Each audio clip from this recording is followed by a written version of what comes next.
friends, welcome to Trade Educators YouTube channel. Friends, alhamdulillah आज हमारा export procedure course learn export within 100 minutes इख्तिताम पजीर होने जा रहा है। आज इस लास्ट लेसन में हम बात करेंगे एक्सपोर्ट एलसी के मुताबिक किस तरह डॉक्यूमेंट्स प्रिपेयर और फिर प्रेजेंट किए जाते हैं।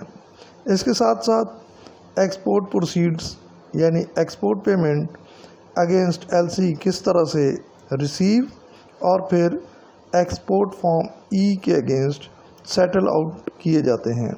तो आइए अपने डिस्कशन का आगाज़ करते हैं।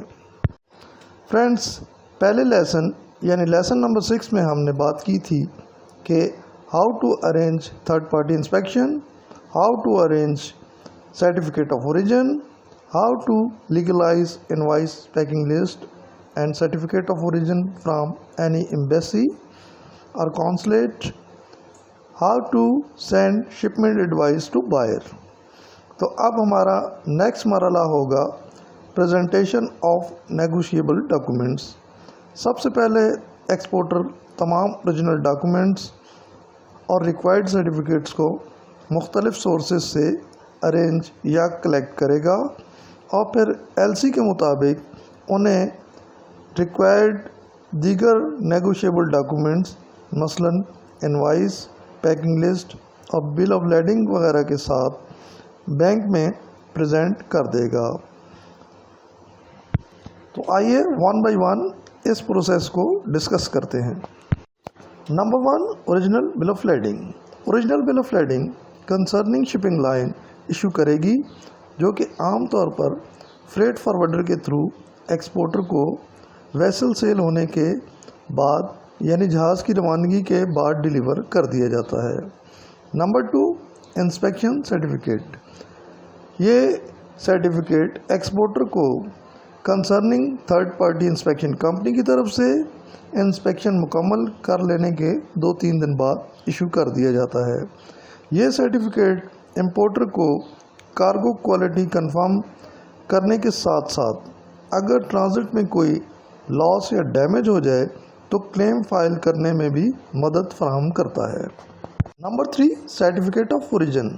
ये सर्टिफिकेट ज़्यादातर दुनिया के मुख्तलिफ ममालिक में उनकी चैम्बर ऑफ कॉमर्स या मिनिस्ट्री ऑफ कॉमर्स किसी ट्रेड बॉडी ऑर्गेनाइजेशन के थ्रू इशू करती है, जो कि एक्सपोर्टर को एक रिक्वेस्ट लेटर और original BL invoice packing list की कॉपीज़ सबमिट करने पर इशू कर दिया जाता है।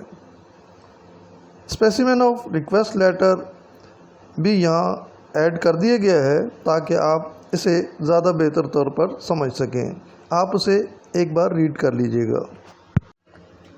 Number 4, invoice packing list are certificate of origin legalised by any embassy और कॉन्सुलेट।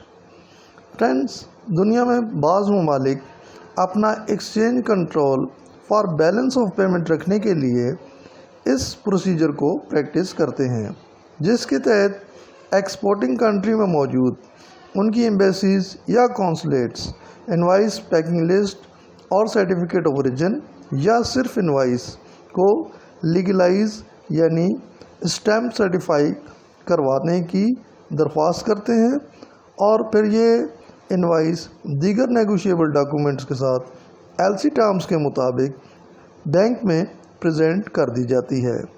इस सर्टिफाई इनवाइस को मिडल ईस्ट, फार ईस्ट और कुछ यूरोपियन कंट्रीज़ में काउंसलर इनवाइस या वीज़ा इनवाइस भी कहा जाता है। हमारे यहाँ पाकिस्तान में अगर इस प्रोसीजर को प्रैक्टिस करना हो तो कंसर्निंग एम्बेसी से पहले ministry of foreign affairs Pakistan के ऑफिस से invoice, packing list, certificate of origin या सिर्फ इनवाइस को सर्टिफाई करवाना लाजमी होता है। ये सर्टिफिकेशन या लीगलाइजेशन रिक्वेस्ट आमतौर पर राइटिंग में कुछ इस तरह से की जाती है। Specimen of request letter to ministry of foreign affairs and consulate general आपकी स्क्रीन्स पर अपेयर हो चुका है, आप उसे मुलाहिजा कर सकते हैं। Number 5 phyto sanitary certificate. चूँकि हम एम्प्टी एल्युमिनियम ट्यूब्स की एक्सपोर्ट पर बात कर रहे थे, जिसके लिए ये सर्टिफिकेट इशू नहीं किया जाता, इसलिए पहले मैंने उसे डिस्कस भी नहीं किया। लेकिन आपकी मालूमात के लिए अर्ज़ कर दूं कि ये सर्टिफिकेट फूड आइटम्स या कुछ दीगर सेलेक्टेड आइटम्स के लिए इशू किया या करवाया जाता है, जो कि nationally plant quarantine department government of Pakistan issue करता है, और इंटरनेशनली कुछ कंट्रीज़ में USDA animal and plant health inspection services issue करता है, जो कि ये डिक्लेयर करता है कि ये आइटम जो कि आपको एक्सपोर्ट किया गया है किसी भी जरासीम या हेल्थ सेफ्टी के लिए डेंजरस नहीं है। Number 6 bill of exchange. Friends, आपकी स्क्रीन पर एक बिल ऑफ एक्सचेंज का स्पेसिमेन मौजूद है, जो बेसिकली ऑन डिमांड यानी at sight bill of exchange है। लेकिन अगर आप रेड मार्क डिटेल्स के साथ उसे फॉलो करेंगे तो ये यूजेंस या टाइम बिल ऑफ एक्सचेंज हो जाएगा। उम्मीद है कि आप दोनों टाइप्स के बिल ऑफ एक्सचेंज की डिटेल्स को समझ गए होंगे। Relevant info about bill of exchange. Friends, यहाँ बिल ऑफ एक्सचेंज को मज़ीद डिफ़ाइन करने के लिए मैं कुछ पॉइंट्स वाज़े करने जा रहा हूँ, जो इसके एग्जैक्ट फंक्शंस को समझने के लिए आपको बेहतर मदद फराहम करेंगे।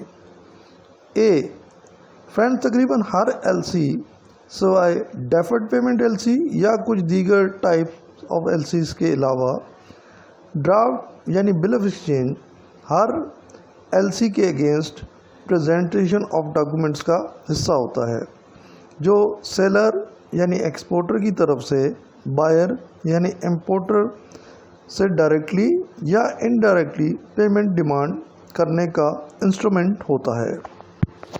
B, जब एक्सपोर्टर नेगोशिएटिंग बैंक के थ्रू नेगोशिएबल डॉक्यूमेंट्स प्रेजेंट करता है, तो इसके साथ ड्राफ्ट यानी बिल ऑफ एक्सचेंज की मौजूदगी बेसिकली एक पेमेंट चेक की सी होती है, जिसे ऑन डिमांड या टाइमली ऑनर करना ज़रूरी होता है।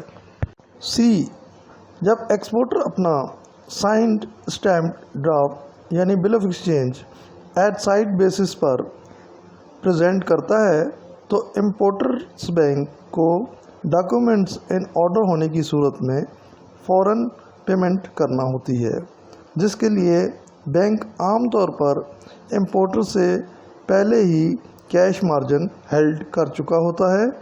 अगर एक्सपोर्टर यूजेंस या टाइम ड्राफ्ट प्रेजेंट करे तो वो एज़ पर मैच्योरिटी डेट और पेमेंट के लिए एक्सेप्ट कर लिया जाता है। D, आमतौर पर यूजेंस या time draft maximum period of 180 days तक के लिए प्रैक्टिस किया जाता है, जिसकी काउंट डाउन डेट आमतौर पर फ्रॉम डेट ऑफ BL या फ्रॉम रिसीप्ट ऑफ डॉक्यूमेंट्स से स्टार्ट होती है। अगर एक बार ड्राफ्ट एक्सेप्टेंस हो जाए तो फिर किसी भी वजह से पेमेंट को मुआखिर या डिले करना बैंक के लिए मुमकिन नहीं रहता, और मैच्योरिटी डेट पर यह पेमेंट बैंक करने का पाबंद होता है। E, बिल ऑफ एक्सचेंज की 1+1 ओरिजिनल कॉपीज़ होती हैं, जिनमें से फर्स्ट ओरिजिनल पर मेंशन होता है this first bill of exchange, और इनटू ब्रैकेट लिखा होता है सेकंड अनपेड, जबकि सेकंड ओरिजिनल कॉपी में ये मेंशन होता है this second original bill of exchange into bracket first unpaid. For safe side ये इसलिए किया जाता है ताकि दो मुख्तलिफ कोरियर डिस्पैचेस की सूरत में अगर एक कोरियर डिस्पैच मिसप्लेस हो जाए तो दूसरे के थ्रू पेमेंट एक्टिवेट कराई जा सके। एफ एक्सपोर्टर को विद और विदाउट ड्राफ्ट नेगोशिएबल डॉक्यूमेंट्स हर सूरत 21 दिन से पहले प्रेजेंट करने होते हैं। Number 7 a set of non negotiable documents forward through email to buyer. आपकी स्क्रीन पर एक ईमेल स्पेसिमेन आ चुका है। इस पैटर्न पर आमतौर से एक्सपोर्टर इंपोर्टर को शिपमेंट के बाद नॉन नेगोशिएबल डॉक्यूमेंट्स फॉरवर्ड कर देता है।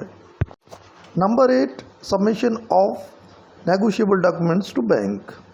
फ्रेंड्स, तमाम नेसेसरी डॉक्यूमेंट्स और सर्टिफिकेट्स जो कि एलसी रिक्वायरमेंट में डिमांड किए गए हों अरेंज कर लेने के बाद एक्सपोर्टर एक कवरिंग लेटर जो कि आपकी स्क्रीन पर मौजूद है के थ्रू अपने नेगोशिएबल डॉक्यूमेंट्स बैंक को प्रेजेंट कर देगा और इंपोर्टर को इंटीमेट कर देगा कि इसने ओरिजिनल डॉक्यूमेंट्स बैंक को प्रेजेंट कर दिए हैं।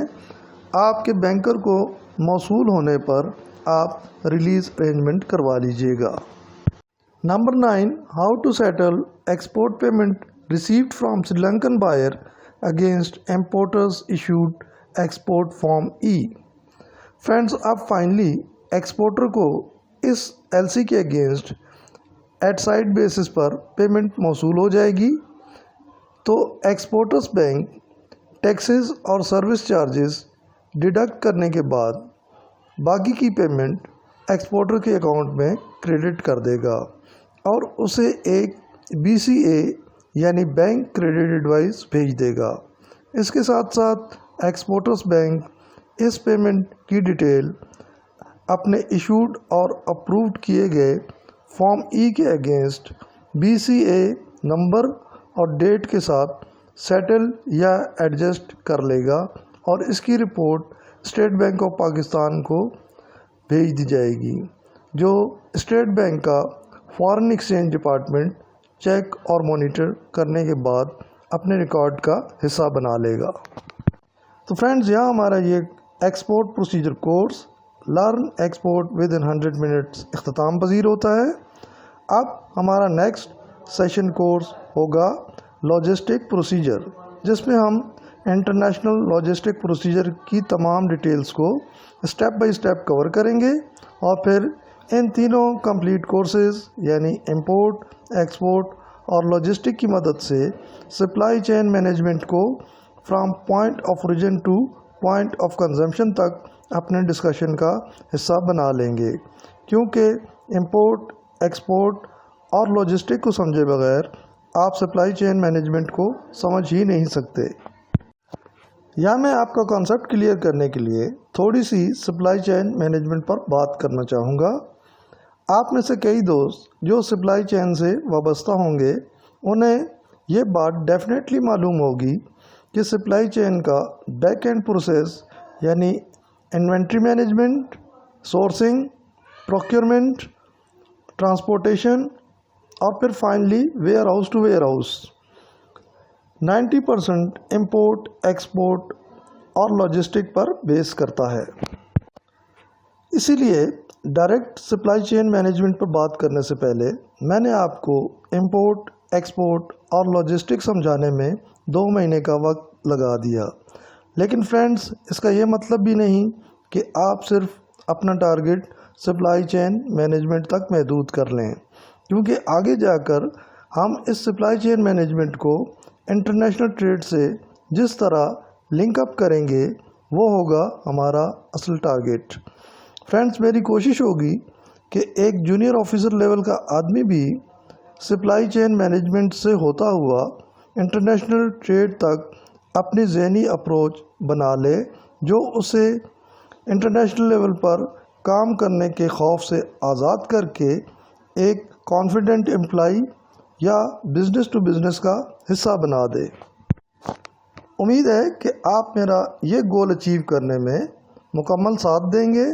तो फ्रेंड्स, इस बात पर ही इस वीडियो का इख्तिताम करते हैं और मिलते हैं नेक्स्ट वीक अपने नए असाइनमेंट यानी learn logistic with in 100 minutes کی نئی ویڈیو سیریز میں۔